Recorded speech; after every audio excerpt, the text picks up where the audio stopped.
My widowed sister tried to steal my husband. Yes, really. I swear, the moment I realized something was wrong was the night my sister Claire showed up at our door with tears that didn't match her voice. My brother-in-law Ethan had died only a month earlier. A horrible accident, the kind that guts a family. But the way she clung to my husband, Mark, like he was her widow support hotline, made my stomach twist. She wrapped her arms around him and buried her face into his chest while I stood there, frozen, holding the lasagna I had baked for her. I told myself grief makes people strange. It scrambles boundaries. It makes you lean wherever you think you won't fall. So when she sat beside Mark on the couch, practically pressed against him, I pretended not to notice. When she kept thanking him for being the only man she could trust now, I ignored the way she didn't even glance at me. But the real moment, the instant something inside me snapped, was when she softly said, "You remind me so much of Ethan. You're so steady, so safe." And she said it while holding his hand, rubbing her thumb over his knuckles like she had every right. Mark looked uncomfortable, but he didn't pull away immediately. And I kept telling myself she's grieving. She's hurting. She's not thinking straight. But grief doesn't make you look at your sister's husband the way Claire looked at mine. Growing up, Claire had always been the golden one. Beautiful, magnetic, self-assured. People naturally lined up around her like planets around a sun. I didn't envy her. I was used to orbiting. But after Ethan died, something changed. It was like her sun burned out, and she started scavenging for heat anywhere she could find it. At first, she'd call me constantly. Well, no, that's not true. She'd call to ask for Mark. Can he help me with the gutters? Can he look at the weird noise my car's making? Can he just come sit with me for a bit? And Mark, being caring, being decent, kept saying yes. I wanted to be supportive, but every time he left, guilt clawed at me. Was I horrible for feeling annoyed at a widow? Then came the night she invited us for dinner. Except somehow only Mark was expected. I showed up anyway, because I had that itchy feeling in my chest again. And the look she gave me, tight smile, disappointed eyes, told me everything. She made him his favorite meal. She wore perfume. She laughed too loudly at his boring work stories. She touched his arm every chance she got. And when she poured him wine she didn't pour for me, that's when it clicked. She wasn't leaning on the closest person for comfort. She was replacing Ethan. And she had chosen my husband as the stand-in. Things escalated faster than I expected. Claire began showing up to our house unannounced, always when Mark was home, always with some flimsy excuse. My sink won't drain. My garage light is flickering. I just feel lonely today. But the worst part? She started acting like she was the wife. Once she walked right into our kitchen, opened the fridge, and said, "Oh, you're finally buying the snacks Mark likes again," before giving me a pointed smile. I stood there stunned, holding a bag of groceries while she waltzed in like she owned the place. She'd send him long text messages at midnight, paragraphs about how she couldn't sleep and how comforting his voice was.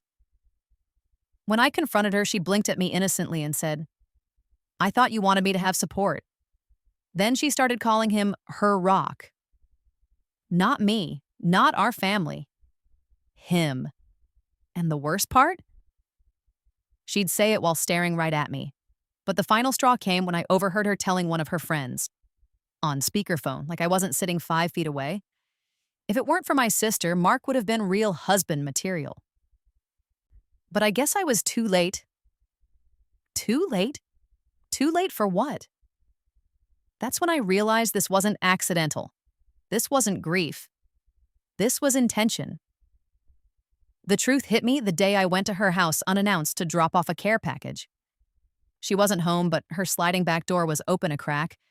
Typical Claire forgetfulness. So I stepped inside to leave the groceries on her counter. That's when I saw it.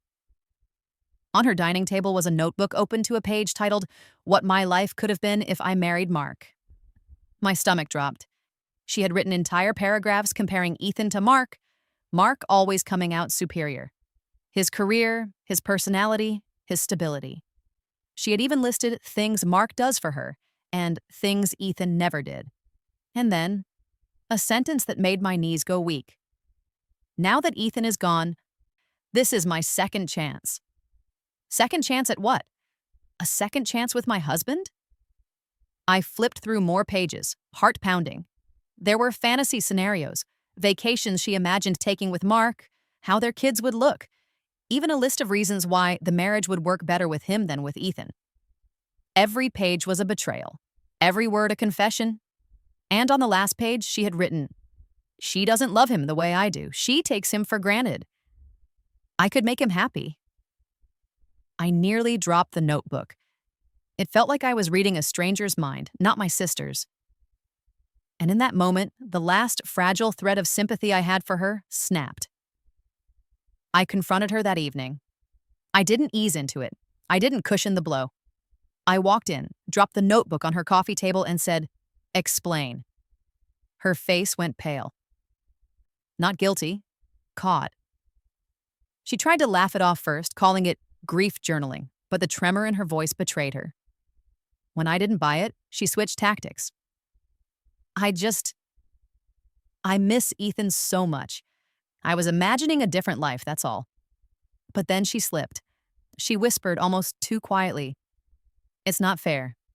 You got Mark. I got a husband who died." The room froze. She froze. I froze. I asked her, voice shaking, if she had been trying to get close to him on purpose. She looked at me with this mix of jealousy and frustration and said, "I was just hoping he'd see what he's missing." What he's missing? My husband? My marriage? I told her she needed help. Real help. And that what she was doing wasn't love. It was obsession. She started crying, insisting it wasn't like that, but I'd heard enough. I left before she could twist things further. On the drive home, I had to pull over because my hands were trembling too hard to steer. I realized I hadn't just lost my sister. I hadn't seen who she truly was until now. Telling Mark was the scariest part. I half expected him to defend her or minimize things. Instead, his face fell in this horrified way that told me he had never suspected how deep she was sinking. He apologized over and over for letting her rely on him too much, for not seeing the signs sooner, for putting me in a position where I felt like I was competing for my own husband. He cut contact with her immediately, blocked her number, told her in a final text before the block that she needed professional help and that he would not be part of her delusion. My parents? That was the explosion. Claire showed up first, crying hysterically about how I was punishing a widow. But when I handed them the notebook, even they couldn't deny what they saw. My mother covered her mouth. My father's face went hard in a way I'd never seen. Claire screamed that I had ruined her life twice, first by marrying Mark and now by misinterpreting her grief. She stormed out, and we haven't spoken since.